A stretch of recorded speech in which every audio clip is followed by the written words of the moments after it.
السلام عليكم ورحمة الله تعالى وبركاته. سادتي الوزراء كل في قطاعه، السيد رئيس المجلس الأعلى للغة العربية، السيد رئيس المجلس الأعلى للشباب، نواب البرلمان بغرفتيه، سعادة سفير دولة كوريا الجنوبية، السيدات السادة ممثلين البعثات الدبلوماسية، السيد أنيس بن طيب مدير عام MPI والمشرف على القافلة الوطنية شاب فكرة، السيدات السادة مدراء المؤسسات الاقتصادية كل في قطاعه، أسرة الإعلام والصحافة، السيدات السادة ضيوف والحضور الكرام كل بموقعه ومقامه بحفظ الأسماء والأقراب، أهلا وسهلا بكم ومشكورين على تلبية الدعوة. نيابة عن السيد كمال مولى رئيس مجلس التجديد الاقتصادي الجزائري، أود أولا أن أحيي وأهنئ السيد أنيس بن طيب مدير عام MPI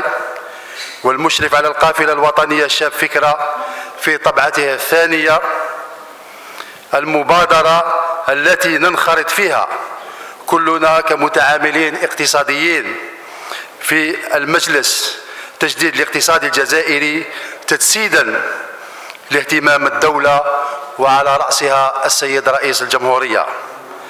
لمصير ومستقبل شبابنا في عالم المقاولاتية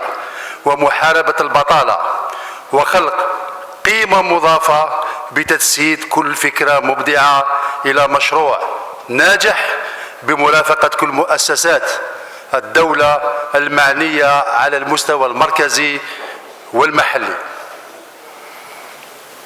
نحن في المجلس واعون أن المقاولاتية تعد إحدى المواضيع المهمة التي تطرح نفسها اليوم بشدة ضمن سياسة الدولة المنبثقة من برنامج رئيس الجمهورية، وهذا بمحض تطورات وتداعيات اقتصاد المعرفة، أين أصبحت المعارف والعلوم هي المصدر الأهم لتحقيق الميزة التنافسية. وفي ظل هذه المعطيات يستلزم علينا مرافقة شبابنا لبناء قاعدة مقاولاتية صلبة للتأقلم مع متغيرات الاقتصاد العالمي، وتعتمد هذه القاعدة المقاولاتية الصلبة ووضع إجراءات إنتاج فعالة وتحسين المنتجات وخلق منتجات وخدمات جديدة وتحسين طرق التسيير والإدارة، ومنه ستكون هذه الأخيرة في رهان مع مدى قدراتها على الإبداع واستيعابها للتغيرات والتطورات التي تحدث في السوق العالمية بإسقاطات على السوق المحلي الواعد. ومن هنا الحاجة إلى الفكر المقاولاتي المبدع والمبتكر أصبح حاجة ملحة لمجتمعنا، وهذا هو الهدف من هذه الطبعة الثانية للقافلة الوطنية شاب فكرة عبر 15 ولاية بالشراكة مع مجلس التجديد الاقتصادي الجزائري ومؤسسات الدولة المعنية على المستوى المركزي والمحلي، هذا بتنظيم مسابقة وطنية في عدة قطاعات، دورات تكوينية في عدة تخصصات، محاضرات لعدة مواضيع متعلقة بالمقاولاتية، وكذا تنظيم معارض بمثابة فضاء مفتوح لعرض المشاريع وتحفيز المترددين على خوض ميدان المقاولاتية. إذن سننزل ضيوفا على هذه الولايات المتواجدة في مختلف ربوع الوطن لرصد الفرص واكتشاف واستكشاف واستقطاب مواهب شابة تحمل أفكار مبتكرة ومساعدتهم ومرافقتهم في تحويل أفكارهم إلى مشاريع فعلية تتجسد في إنشاء مؤسسات، وكذا متابعتها في الإقلاع الفعلي والولوج إلى مرحلة الإنتاج أيا كانت مجالات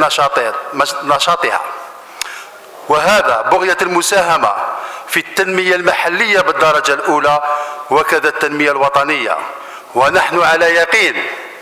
أن معظمها يتميز بقدرة عالية على النمو وتحقيق أرباح عالية مستقبلا. دور المجلس التجديد الاقتصادي الجزائري يتجسد في مرافقة هذا المشروع المقاولاتي بتنشيط حركة إنشاء هذا النوع من المؤسسات بتقديم خدمات استشارية، النصح، التدريب، تحويل الخبرة، وإدماج هؤلاء الشباب في النسيج الاقتصادي الذي يحتويه المجلس عبر عرض طلبيات على هذه المؤسسات الناشئة كل في مجال اختصاصه. ودورنا كذلك يرتكز على تعريفهم على أحدث الأساليب والبرامج التي تنتهجها الدولة بغرض تنشيط عملية إنشاء هذه المؤسسات من خلال جملة من الوكالات الداعمة لهذه المشاريع في مسارها التأسيسي، من مجرد أفكار مبدعة إلى حقيقة مجسدة في الواقع عن طريق امتيازات وتحفيزات تمكنها كذلك من النمو والاستقرار في المحيط الاقتصادي والتجاري. ومن الأبعاد الاجتماعية لهذا المشروع تعزيز التوزيع العادل للتنمية المحلية في كل ربوع الوطن، والحفاظ على القدرة الشرائية للعائلة الجزائرية بتوفير مناصب الشغل، وكذا تثبيت المواطنين في مناطقهم الجغرافية لتخفيف الضغط على المدن الكبرى. سيداتي سادتي، في الأخير لا يسعني إلا أن أتقدم باسم جميع أعضاء مجلس التجديد الاقتصادي الجزائري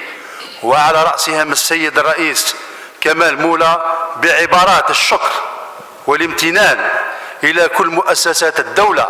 الداعمة لهذا المشروع، مشروع القافلة الوطنية شاب فكرة، وعلى رأسهم السيد رئيس الجمهورية، متمنيا لشبابنا كل النجاح والتوفيق في تحقيق أحلامهم وآمالهم في تجسيد مشاريعهم وتقرير مصيرهم. وفقنا الله وسدد خطانا لما فيه الخير للوطن. أشكركم على كرم الإصغاء والمتابعة، والسلام عليكم ورحمة الله تعالى وبركاته.